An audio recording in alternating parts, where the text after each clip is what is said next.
Basilan, Tawi-Tawi, Mindanao, and Lanao del Sur. So, most probably, baka masali ako sa panel na mag-assess sa inyo, no? So, ayun, kaya medyo siguro napapansin nyo na medyo strict sa pag-implement ng training sa TM, especially doon sa plan. Kasi doon ang aming focus ng kaming mga assessor. To be honest, nagiging strict, hindi naman sa nagiging strict, no? Parang sort of disciplinary measures. Kasi ayokong dumating kayo sa assessment na itatanong ko sa inyo kung ano yung tinuro ko, then wala kayong maisagot. No? And then, okay. Ano ba yung assessor, no? Pag kasi kayo, TM na kayo, TMC, you are eligible, no? Pwede kayong mag-apply as not only facilitator, pero pwede rin kayong mag-apply as assessor. Assessor ng inyong qualification. Like ako, for example, assessor ako ng CSS, Computer System Servicing NC2. Tapos, assessor ako ng TM, regional level naman. So, imagine niyo yung burden sa aming mga assessor. Meron tayong tinatawag na assessors credo. Ito yung parang oath natin, no? Sinumpaan natin. Na, for example, nakalagay doon na nasa pagkakandak ng assessment, nasa assessor themselves, kung paano i-uplift or i-destroy yung credibility or integrity ng assessment. So, ibig sabihin, pwede tayong makatulong o pwede tayong makasira. Kasi imagine mo kung ikaw yung assessor, ina-assess mo is 25 candidates. Tapos, ang pinanaig mo sa sarili mo is yung kumbaga personal interest mo. So, you are certifying these 25 people na maging certified dun sa kanilang qualification, pero wala naman sila, di naman talaga sila pumasa. Pero dahil ikaw ang assessor, pinasa mo sila, so ikaw ang sumira doon sa minemaintain nating standards. So, ayaw natin mangyari yun, no? So, hindi lahat ng assessor is pare-paras ng mentality. So, yun ang gusto namin i-inject sa inyo, no? Para someday, yung iba sa inyo magiging assessor, pero huwag tayo doon sa sisira. Doon tayo sa tutulong, no? Mag-uplift ng standard, mag-maintain yung standard. So, pwede ba yun? Yes, sir. Yes, sir. Oh, ito lang, yung dito, hindi pwede. Pero pwede yun? Yes, sir. Yes, sir. So, yun. Dito sa TM, ituturo namin sa inyo kung paano mag-conduct ng competency assessment. Doon namin din kayo sa level ko as an assessor, doon ko kayo titignan din kung paano kayo mag-conduct ng assessment. Okay, based on experience ulit, yung tayong matulad sana doon sa mga previous na batches na although na-handle namin sila, pero hindi sila 100% na pumasa sa assessment. No, this is not to para takutin kayo, no? Pero yun nga, sinasabi ko na to maintain the standard, no? The integrity of the assessment process. Bilang assessor, mabigat ang aming responsibilidad. Na kahit na mismong estudyante mo yan, kung talagang hindi papasa, so, kailangan hindi talaga sila papasa. So, dito sa training, pwede pa, no? Kasi dalawa yung assessment, di ba? Institutional assessment, saka national assessment. Pag sa institutional, ito yung ginagawa namin sa inyo, mga interview, written, oral questioning, tapos yung mga computer-based exam. Pwede pa kayong umulit. Kung magkamali kayo ng sagot sa oral interview, sige, basa uli ng CBLF, then itatanong ko ulit sa inyo. May ulit, no? May pwedeng repetition. Pero pagdating na ng national level na, national assessment, wala nang ulit. Kung ano yung itanong sa'yo during those, nandun ka sa oral, wala nang ulit na, sige, balik ka muna, tapos mamaya tatanong ko ulit sa'yo. Wala. Kung ano yung ipakita mo doon sa demonstration, diba, You were given 20 minutes to conduct ng competency assessment. Tapos hindi mo tinapos. So, ano yung in-expect mo? Magiging score, output. Oh, so, yun. Hindi natin mamimit yung minimum na passing rate. So, dapat well-prepared kayo bago tayo umattend ng assessment. Kaya nga, yung training natin dito is very, talaga,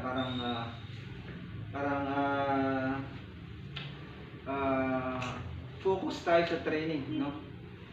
Parang nandiyan na yung mag-struggle talaga tayo, pero wag lang mag-give up, no? Kasi hindi rin naman namin kayo makokontrol kung gusto niyo mag-give up. Ang kaya lang namin is i-motivate kayo, pero sa level lang namin. Pero kayo talaga yung mag-decide kung tutuloy o hindi. May mga cases din na hindi sila nagtutuloy ng assessment. Kumbaga, na-endorse sila, nasa kanila na yung chance na ma-assess, pero hindi sila nagtutuloy. Okay? So, hindi namin kayo na-encourage na gawin din yan.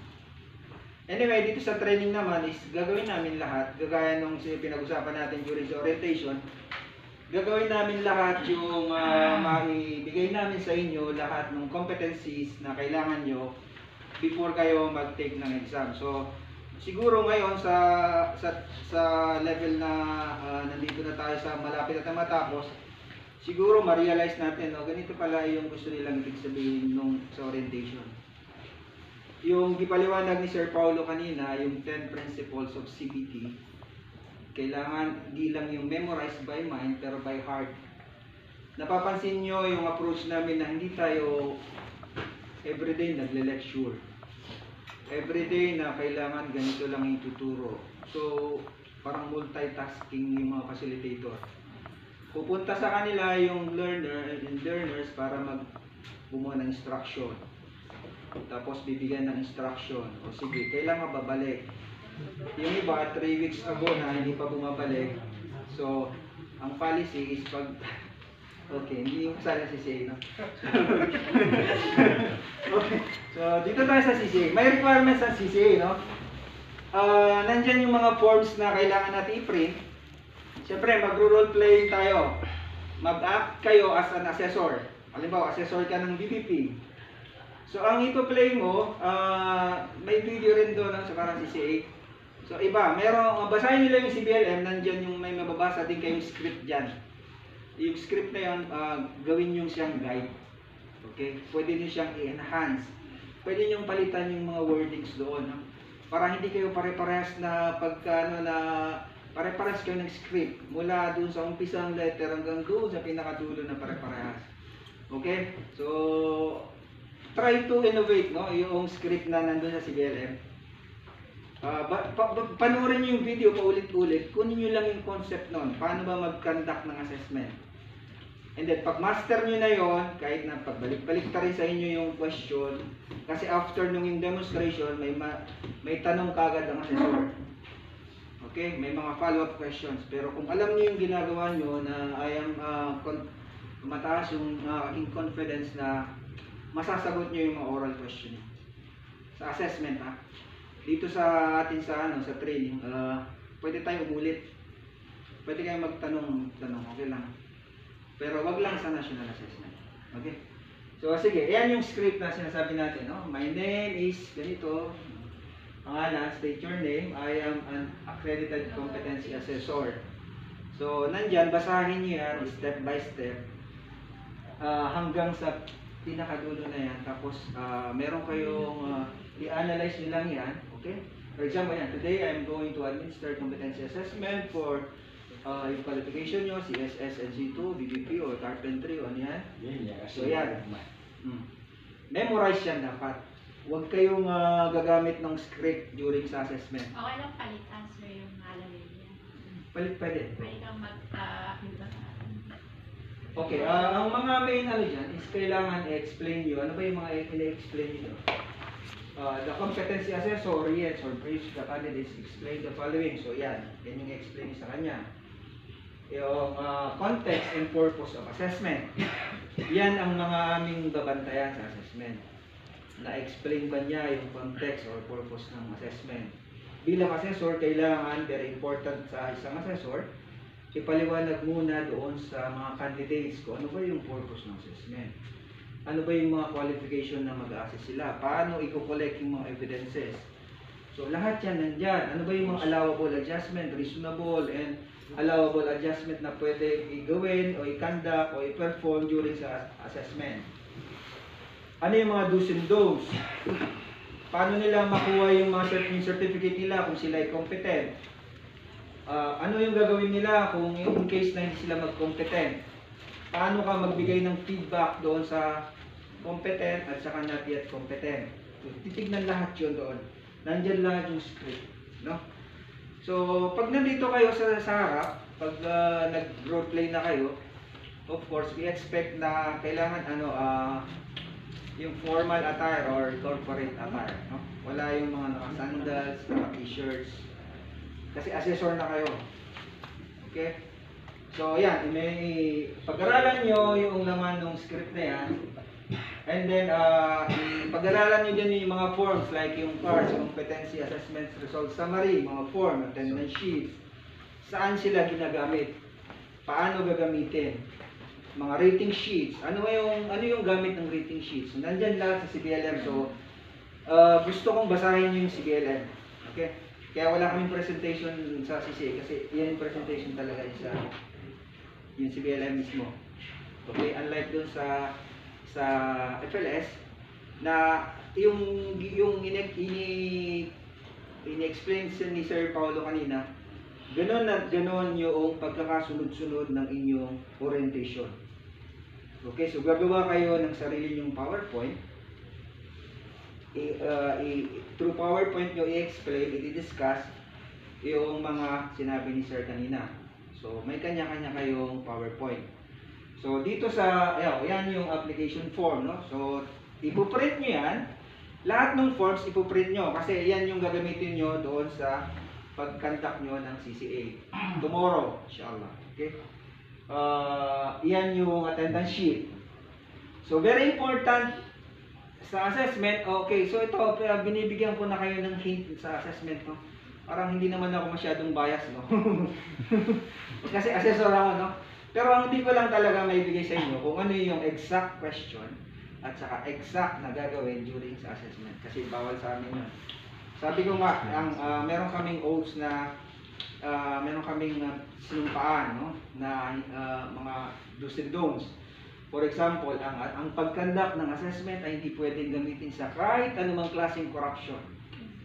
Ang assessors, kailangan hindi niya ma-intimidate, ma-distract yung assessee. Okay, ang assessor kailangan bantayan niya, i-safeguard niya yung test package.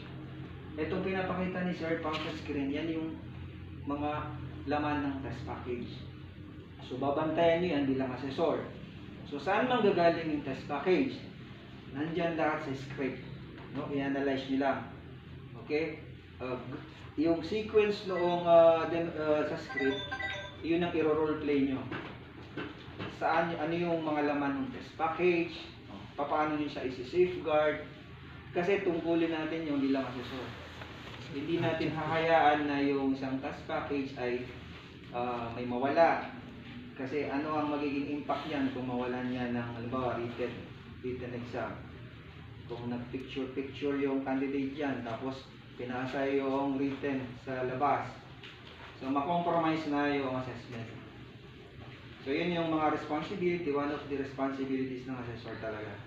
Kailangan niya bantayan, okay? So yan naman yung ano yan, sir? Arwa, no?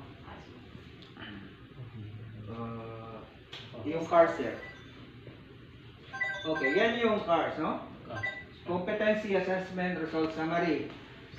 So yung form na yan, kailangan lahat naka-filled, no?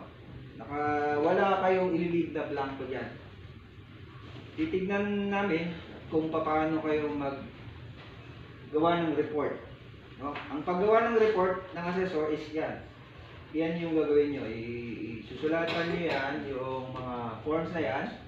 And then, tignan ko kung saan ninyo yan, paano nyo siya i-utilize, kung paano nyo gagamitin.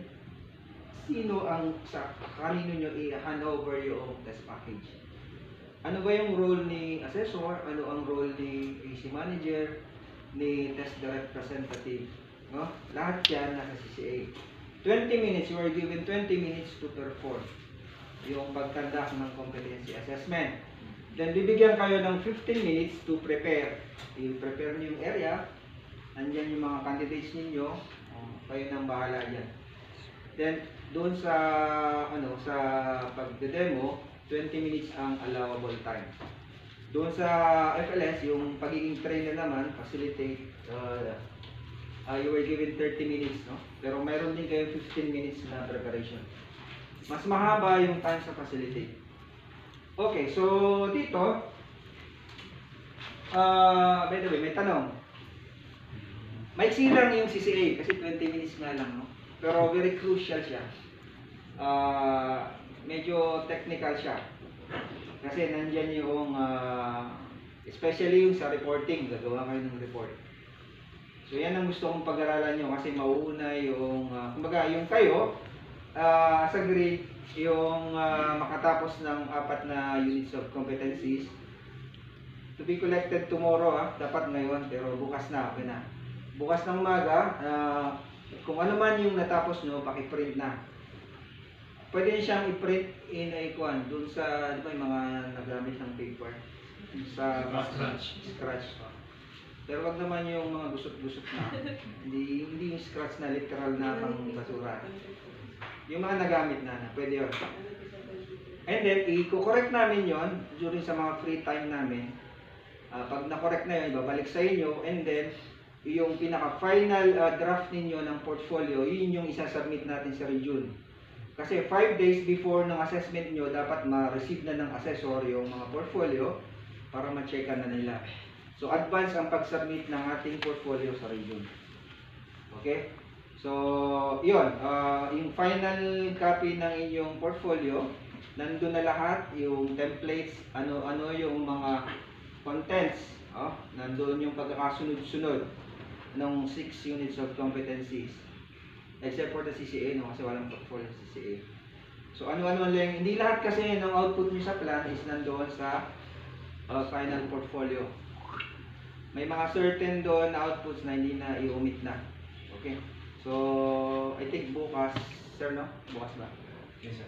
Bukas i-explain, no? Ano yung, pag malapit na tayo mag-submit ng portfolio. Okay, so, paano kayo i-evaluate, no? Paano namin kayo iba doon sa session plan? Evaluate the outputs using the performance criteria checklist. So, ayan siya, no? Magde-demonstrate kayo sa amin, ipapakita niyo sa amin yung mga competencies, tapos isa-isay namin yon kung nagawa niyo ba isa-isa yung mga criteria. For example, ikaw ba, nag-check ka ba ng attendance sa inyong role play, sa inyong demo? Pag hindi, hindi, no. Okay? Ikaw ba, nag-collect ka ba ng admission slip? So lahat yan, nandun yan sa script. Kung sundan nyo lang yung script, nandyan lahat yan yung mga target na criteria. So kailangan i-memorize nyo yung script. Not only memorize, pero dapat sabutin tanong to na yung mga context yan. Para kung sakali man na makalimutan mo yung linya mo, line mo, alam mo kung paano ka mag-adjust. Okay, yun ang kaibahan nun. Kung memorize mo lang, minsan kasi may mga candidates, memorize lang nila. So pagka nawala na sila doon sa kanyang linya, hinto na lang yan. And then yung time nila, timer nila is running hanggang sa hindi na sila makatapos. So sa national assessment, kung time is up, time is up. Okay, so pag hindi mo natapos yun, marami kang criteria na hindi nagawa. So therefore, mas mababa yung chance mo na pumasa ka doon sa demo. Remember, sa assessment, ang passing score is 80%. 80% yun. Dalawang klase ang sa national assessment. Yung deliver training session, which is yung kasama yung facilitate learning session. Sa facilitate, nandun yung plan, utilize, maintain, at saka supervise. Tapos yung pangalawang COC, which is yung conduct nga. So, yun, i-check namin yung mga criteria doon. Okay? So 80% ang passing. Hindi 79.9. Pag 80% is flat rate na 80%. Walang round off. Okay? So, eto nga, kaya nito, kami yung kinakabahan no? Kasi supposedly you are 50, no? Dalawang batches kayo, pero ito, wala pa kayong 25. Ano na mangyari dun sa iba? Di ba?